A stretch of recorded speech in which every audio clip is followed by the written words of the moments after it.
वैसे तो कहते हैं भगवान ने किसी को गरीब नहीं बनाया है। उन्होंने हर किसी को इतना दिया है कि वो अपना जीवन गुजार सके, और अगर किसी को जरूरत से कम भी दिया है तो भगवान उसके लिए कुछ न कुछ ऐसी व्यवस्था कर ही देते हैं। उनका जीवन चलता रहता है। हम अक्सर दूसरों की अमीरी देखकर अपनी अमीरी और गरीबी का अंदाजा लगाते हैं।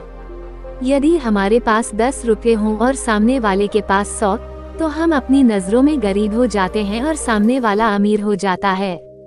हम यह नहीं सोचते कि एक व्यक्ति कितनी मेहनत से रुपये कमाता है, 100 काम कर रहा है, उसकी जरूरतें क्या हैं। हम तो बस दूसरे की दौलत देखते हैं और अपनी राय बना लेते हैं। गौतम बुद्ध की आज की प्रेरणादायक कहानी के माध्यम से आप जानेंगे कि भगवान बुद्ध के अनुसार कौन धनवान और धनवान व्यक्ति होता है। साथ ही आप ये भी समझ जाएंगे कि गौतम बुद्ध हर व्यक्ति को अमीर क्यों कहते थे। गौतम बुद्ध की कहानी आपको बहुत प्रभावित करेगी और बुद्ध की इस प्रेरणादायक कहानी से मिली सीख आपके बहुत काम आएगी। एक बार की बात है, ऐसा हुआ, एक राज्य के राजा ने गौतम बुद्ध को कुछ दिनों के लिए अपने राज्य में आने का निमंत्रण दिया। बुद्ध ने उस राजा का निमंत्रण स्वीकार कर लिया और अपने कुछ शिष्यों के साथ उस राज्य में चले गए। राजा ने बुद्ध से मुलाकात की और उनसे कुछ दिन वहां रहकर अपने राज्य के लोगों की समस्याओं का समाधान करने और उन्हें धार्मिक मार्ग पर चलने की शिक्षा देने का अनुरोध किया।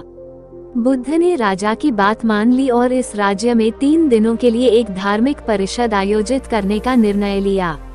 गौतम बुद्ध के आगमन की खबर पूरे राज्य में फैल गई और धार्मिक सभा के पहले ही दिन बहुत से लोग आए। उसी राज्य के चौराहे पर एक भिखारी बैठा रहता था। उसे भी गौतम बुद्ध के आने की खबर थी, लेकिन वह सोचने लगा कि धर्म सभा में जाकर और यहाँ बैठकर उसे क्या मिलेगा। जैसे जैसे लोग आएंगे वे मुझे भिक्षा में कुछ न कुछ अवश्य देंगे। पहले दिन कई लोग आए और इस भिखारी ने अच्छी खासी कमाई की। अगले दिन फिर वही क्रम जारी रहा। भिखारी ने भीख मांगने के साथ साथ यह भी देखा कि धार्मिक सभा में जाते समय लोग उदास और दुखी हो रहे थे और उन्होंने उसे कुछ दिया भी नहीं। जब वह बुद्ध से मिलकर वापस आता है तो बहुत खुश दिखता है और खुशी खुशी भिक्षा भी देता है। यही सोचते सोचते दूसरा दिन भी बीत गया। तीसरे दिन जब बहुत कम लोग आए तो भिखारी परेशान हो गया। उसने कमाई नहीं की। उसने सोचा कि बुद्ध तो सबकी समस्याओं का समाधान दे रहे हैं, तो क्यों न मैं भी उनके पास जाऊं और अपनी गरीबी दूर करने का उपाय पूछूं। ऐसा सोचकर वह भी धर्म सभा में गया, लेकिन वहां लंबी कतार थी। बड़ी मुश्किल से उनकी बारी आई।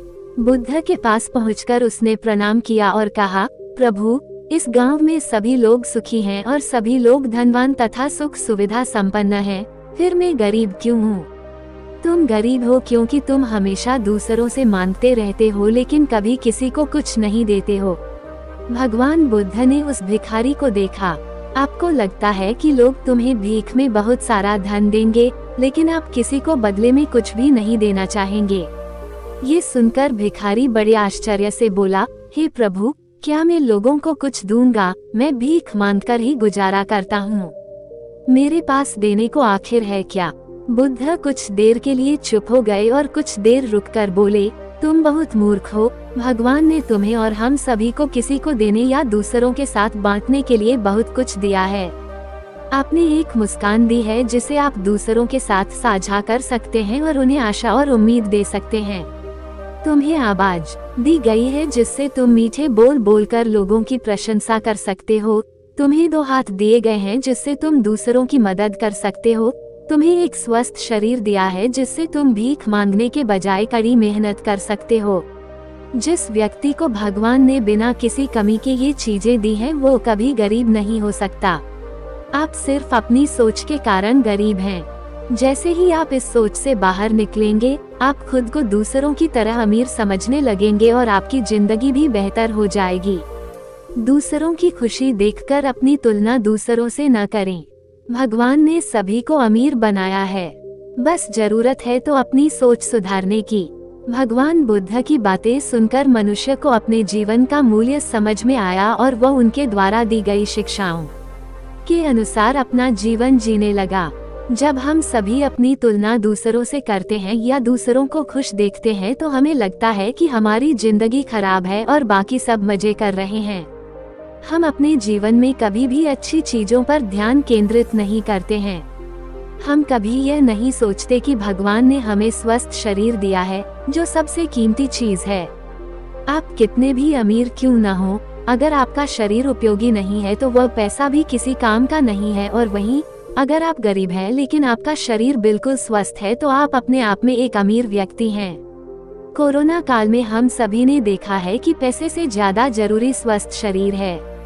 दोस्तों, अगर आपको यह वीडियो अच्छी लगी हो तो प्लीज हमारे चैनल को सब्सक्राइब जरूर कीजिएगा। हम ऐसे ही ज्ञान से भरी वीडियो आपके लिए लेते रहते हैं। तो चलिए मिलते हैं किसी नेक्स्ट वीडियो में।